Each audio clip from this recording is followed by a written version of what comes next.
आपण काय काय बघितलं महाभारताचे आपण थोडेसे बॅकग्राऊंड बघतोय ना. हो आपण पहिल्यांदा बघितला शंतनू भरत वगैरे सगळे बघितले. शंतनू नाही, कोण तो दुष्यंत, शकुंतला, भरत, विश्वामित्र. त्याच्यानंतर आपण शंतनू बघितला.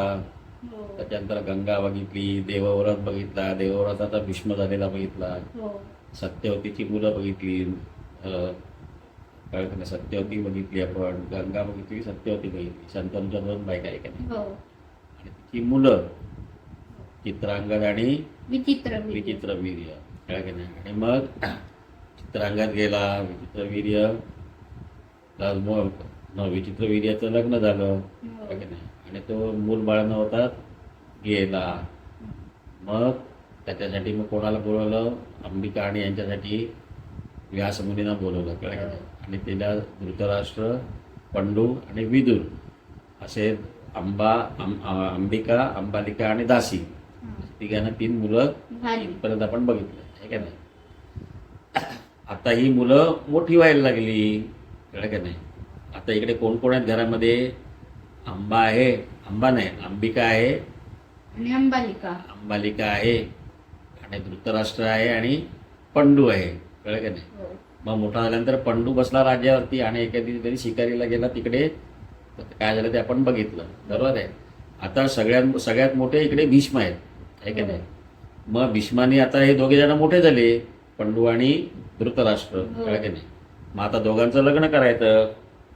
मग पहिल्यांदी मोठा धृतराष्ट्र म्हणजे आता पहिल्यांदी लग्न ठरवलं त्यांनी. मग आता पूर्वी काय करायचे की लग्न करायचं म्हणजे राजे असायचे ना, मग आजूबाजूच्या राजाशीच लग्न करतात, म्हणजे त्याच्याशी निदान युद्ध होणार नाही. कळलं की नाही, आहे की नाही. म्हणून काय राजाच्या मुलीशी लग्न केलं की तो राजा आपला नातेवाईक झाला, म्हणजे त्याच्याबरोबर युद्ध होणार नाही. म्हणून त्याने काय केलं, गंधार म्हणजे आता जे कंदाहार आहे, कळलं की नाही, अफगाणिस्तानमध्ये. आणि हे हस्तिनापूर जे होतं हे कुठे होतं, दिल्लीच्या आसपास आहे. कळलं की नाही. मग त्याने तिकडची मुलगी बोलवली. कळलं का नाही. ती छान होती दिसायला. कोण, गांधारी. कळलं का नाही. ती गंधार देशातली म्हणून तिला गांधारी म्हणतात. गंधारचा अपाप्रोश होऊन झाला, आता कंदाहार झाला. कळलं का नाही, अफगाणिस्तानमधलं. असो, तर तिच्याशी लग्न ठरवलं. कळलं का नाही. आणि त्यांनी पण काय विचार केला की एवढा मोठा राजा, हस्तिनापूरचा राजा आपला जावाई होणार, म्हणजे आपल्यावरती कोण डोळा ठेवणार, आपल्यावरती कोण लढाई करणार, त्या आपल्याला पण शांती मिळेल. म्हणून गांधारीने पण होकार दिला, गांधारीच्या वडिलांनी पण होकार दिला. कळत नाही. आणि गांधारीचा भाऊ शकुनी मामा तो तिच्याबरोबर तिला सोडायला आला इकडे.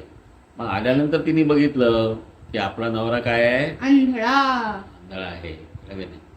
मग ती काय रागवली वगैरे नाही. मग तिने काय केलं, नवरा आंधळा आहे म्हणून तिने पण काय केलं, मी पण बघणार नाही. तिने काय केलं, स्वतःच्या डोळ्यावरती पट्टी बांधली. बरोबर आहे का नाही. मग आता ह्याचं लग्न कोणाचं, पंडूचं लग्न. मग पहिल्यांदी पंडूची पहिली बायको कोण, कुंती म्हणजे कोण सांग. कुंती म्हणजे कृष्णाच्या वडिलांची बहीण. कृष्णाची आत्या कुंती, वसुदेवाची बहीण. तिला दत्तक कोणी घेतलं होतं, कुंती भोज राजाने तिला दत्तक घेतलं होतं. कळलं का नाही. कुंती भोज राजाने तिला दत्तक घेतलं होतं म्हणून तिचं नाव कुंती झालं. कळलं का नाही. तर तिला कुंती भोज राजाने दत्तक घेतलं होतं. मग पहिल्यांदी तिच्याशी लग्न झालं. कोणाचं, पंडूचं.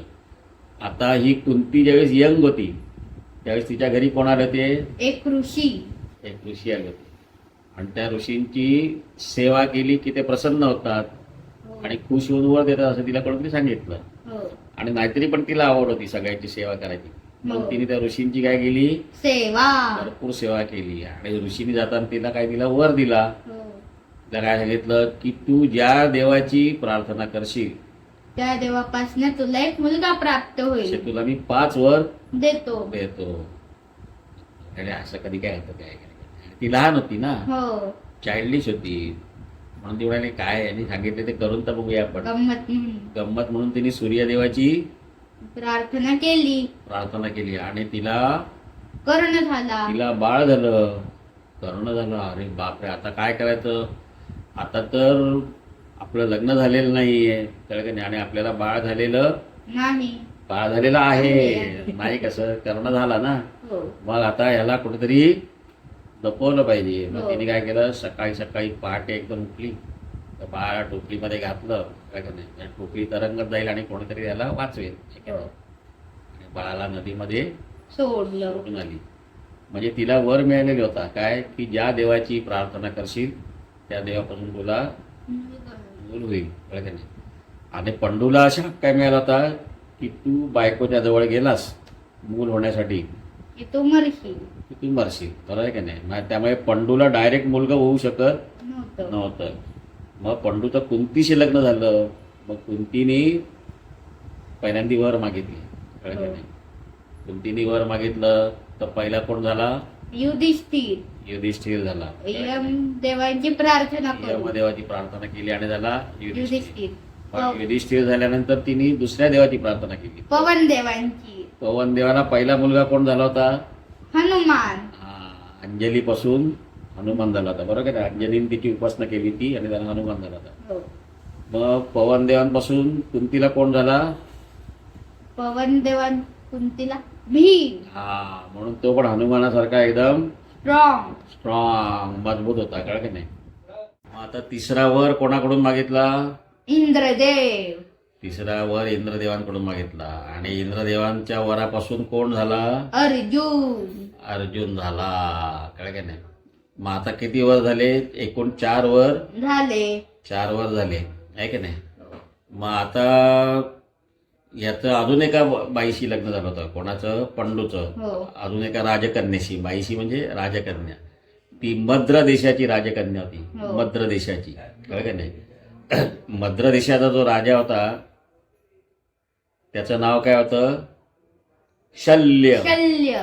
आणि शल्याची मुलगी, कळलं का नाही? शल्याची मुलगी कोण? माद्री. मद्र देशाची मुलगी म्हणून ती माद्री. तिचं नाव माद्री, कळलं का नाही? माद्रीशी पण लग्न झालं होतं त्याचं. हो. मग आता माद्रीला पण मुलं झालं पाहिजे अशी पंडूने रिक्वेस्ट केली, कळलं का नाही? मग कुंतीनी एक वर माद्रीला शिकवला, हो. आहे का नाही? मग माद्रीनी हेल्थचे जे देव आहेत अश्विनी कुमार, अश्विनी कुमार. तर अश्विनी कुमारांची तिने उपासना केली आणि त्याने तिला वर दिला. मग तिला तर एकदम जुळीत झाली, हो. कळलं का नाही? मग तिला जुळी झाली, त्यांचं नाव काय आहे? नकुल सहदेव. नकुल आणि सहदेव. मग अशा प्रकारे 5 पांडव झाले. 5 पांडव झाले. कोणाकोणाला? कुंतीला आणि माद्रीला. कळलं का नाही? पंडूची मुलं, कळलं का नाही? पंडूची मुलं म्हणजे कुंती आणि माद्रीची मुलं. पंडूला तर आता आपलं हे झालेलं आहे. आता याच्या पुढे गांधारी आणि तिची मुलं तो आपण पुढल्या वेळेस बघूया.